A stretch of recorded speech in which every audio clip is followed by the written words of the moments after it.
Hi, everybody. Welcome to the podcast. I'm Harley Carnes, and we are going to take a moment today for a little observation and introspection. We don't do that very often. We say we are too busy.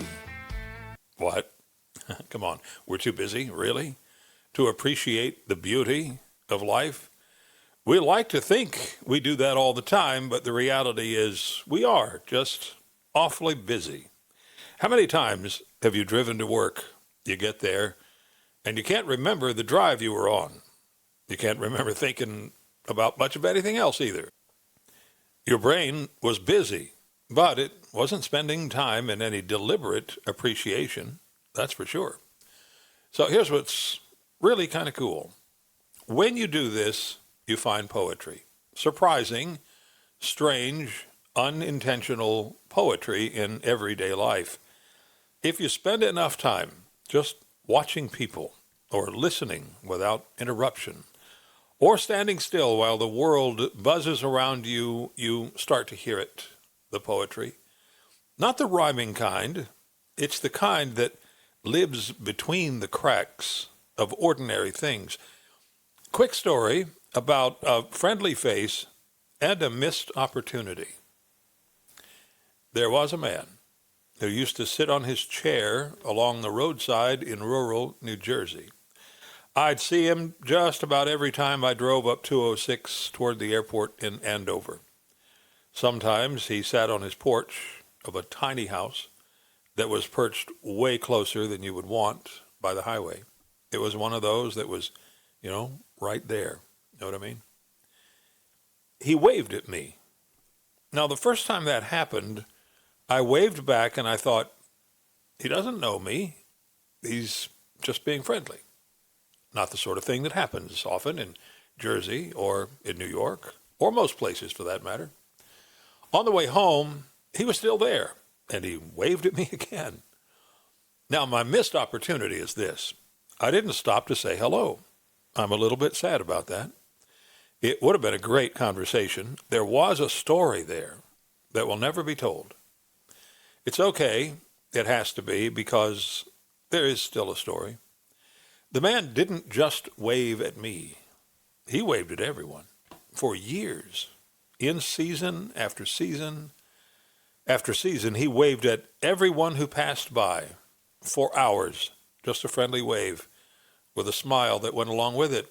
I thought, weirdo. I did. I thought, that is one lonely old man. And I thought, there's a man with nothing to do.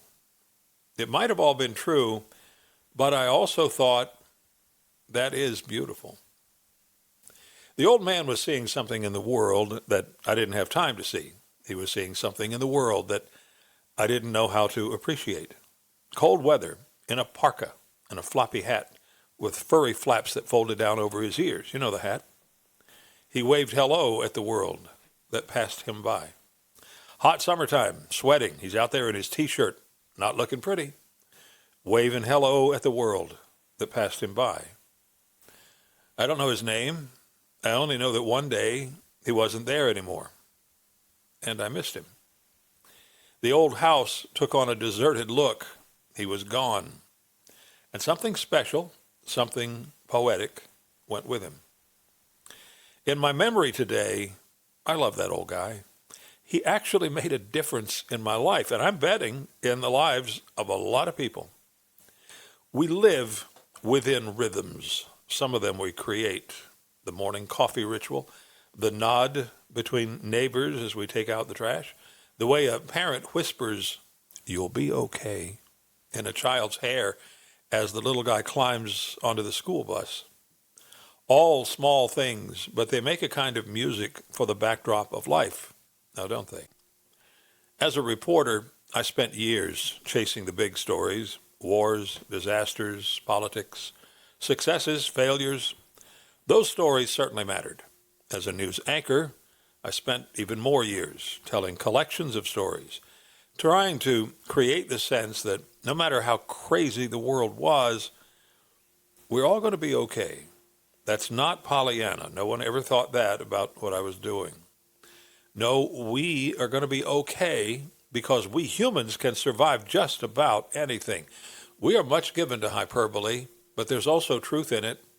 A tornado can turn your house into splinters and clean the foundation of it as though a giant used a broom on it. I have seen exactly that.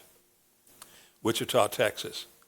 And I've seen a crude sign on a broken slab of plywood with letters of leftover red paint leaned against the wreckage that said, "Gone fishing. Be back later." Now, the gone fishing part is humor, a little bit humorous at least, in the midst of that tragedy. The be back later part, though, is at the core of what it is to be an undefeatable human being. We come back. There's rhythm, there's determination, and yes, there's poetry in it. The iambic pentameter of getting up every day and sliding your feet into your pants, no matter what is happening.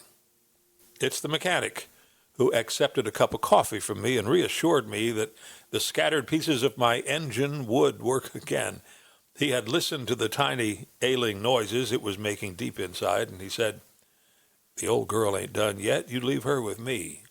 That was a 54 Pontiac, straight 8 under the hood, 3-speed on the column, Indian hood ornament, just like my dad's old car. The mechanic had ears that were smart. He could coax another dance out of that old engine. This was the days before plug-and-play auto mechanics. He had a feel for things mechanical that went a long way beyond just find a faulty part and replace it. There was poetry in the way he did things. That's what today's episode's really about.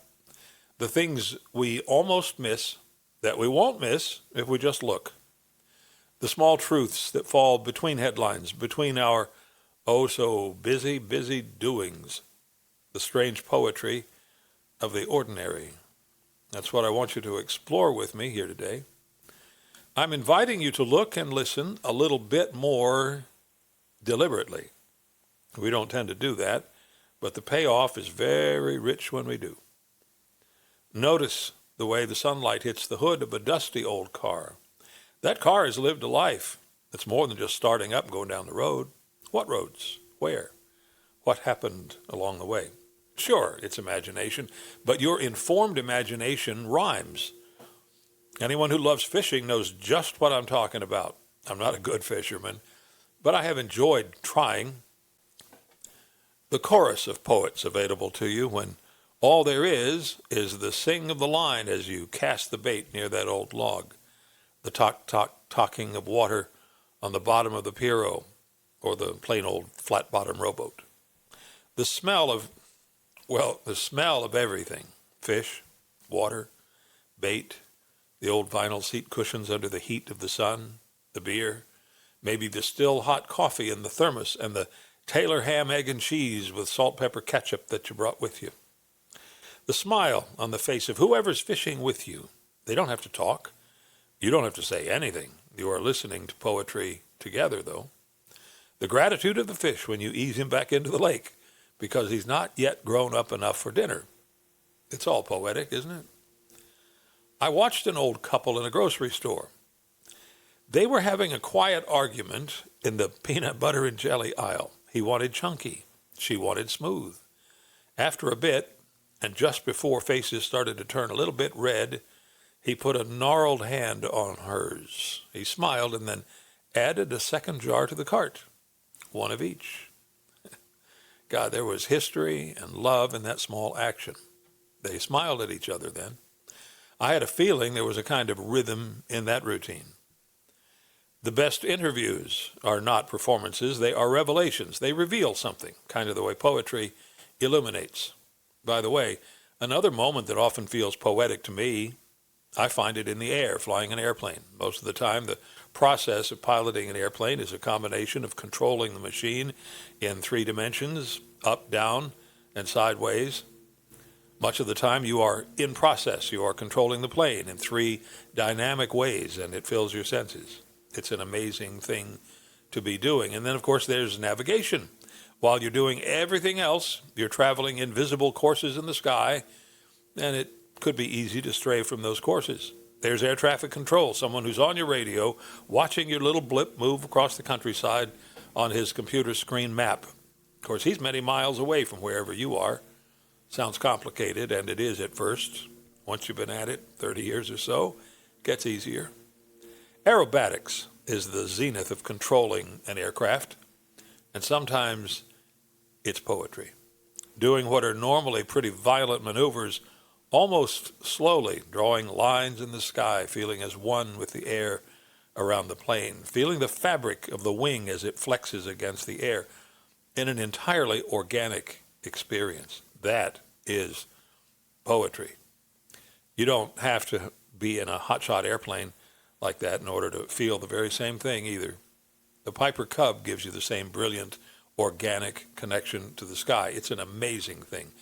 The difference in that one, of course, is that you can leave the door open, the window open. You can leave the whole door open on the right side. You can lean out into the air and smell the new mown grass if that's what's happened down below. Harvest time's a great time because there are so many smells, and you can pick them up from only 1,000 feet in the air. Like poetry in motion. Hey, that was the name of a song? No, hold on. That one was Backfield in Motion. Not talking about football, just a different kind of poetry. There are times when I wake up early morning to the sunshine as my early rising sweetheart rises, and I lay there peeking through half-closed eyes as she goes through her morning rituals, which include getting dressed at some point. Now this, friends, is its own kind of poetic moment, a delightful occurrence that helps describe everyday life. Thank you, Lord, for poetry in motion. The ocean is alive. The water is alive. The myriad kinds of life that live in it, from plankton to blue whales, are alive and never bored with existing either. Boredom is something that should never, not ever, happen to us. We are the most intelligent beings on this planet, right? We can look at things and understand them in ways deeper than any other creature. And we had and do contemplate our beginnings, our endings, and the very source of nature and even philosophy itself. How in heaven's name can we possibly ever, for even a few moments, actually be bored with it all? How is it possible that some people decide that living and coping and hoping and doing is meaningless, useless, and ultimately boring? So boring they look for a way out. Doesn't make sense to me, even though I have surely been bored, living in the pretense that I have nothing to do. In simple and actual fact, I, you, all of us, always have something to do. And boredom evaporates in the doing of just about anything. Hey, just saying. I mean, think about it. Better yet, next time you are bored, feeling listless or even hopeless, try one of these 3 exercises. I just made them up. Pick up a ping pong paddle and a ball. Balance the ball on the paddle for 1 whole minute. Then do it for 1.5 minutes. Then 2. Don't bounce the ball on the paddle. That might actually become almost exciting. Exercise number 2. Pick up the Bible or any other book of spirit and philosophy. Open it to anywhere and read 10 pages. Make it 20. Then think about whatever comes up for you. You will not be bored. You might even be inspired. Exercise number 3. Go into the kitchen and cook something. Bake something. Best if you don't use a recipe. Survey whatever is before you in the pantry, no matter how meager, and tackle the challenge of creating something new out of separate ingredients. The act of creating is never boring. You get the idea. It's probably easy for a tiger shark to never be bored. There is always the hunt, the chase, and the meal. It's a swimming, eating machine. If we get bored, we have only to tap into our connection to whatever our concept of a universal God is and create something. No matter what you choose to do, forget about the boredom that sent you looking for a cure. If you look at it with an open mind and heart, you'll see and hear the poetry of it all. You take a palette and brush to the tapestry of your life, and dollars to donuts, you will find a smile on your face. See, all we got to do is stop, pay attention, and we'll find the poetry. We can see it, we can hear it, That's my gentle suggestion. This podcast stuff's going to be fun. I want to thank you for joining me and for letting me join you in whatever it is you're doing. I cannot do it without you. If you enjoyed this, please follow us on Spotify so you never miss an episode. Like, follow on YouTube and other platforms. While you're there, please leave a rating, a review, or a comment. Check out the home site, harleycarnes.com. You might consider picking up one of the novels. I hope you read it and like it. My thanks to Beat Mechanic, also known as Jonathan M. Horton, for the theme music, Rusty Roads. You can find all kinds of music on the Free Music Archive. I'm Harley Carnes. We'll see you next time. Until then, be well, fly safe.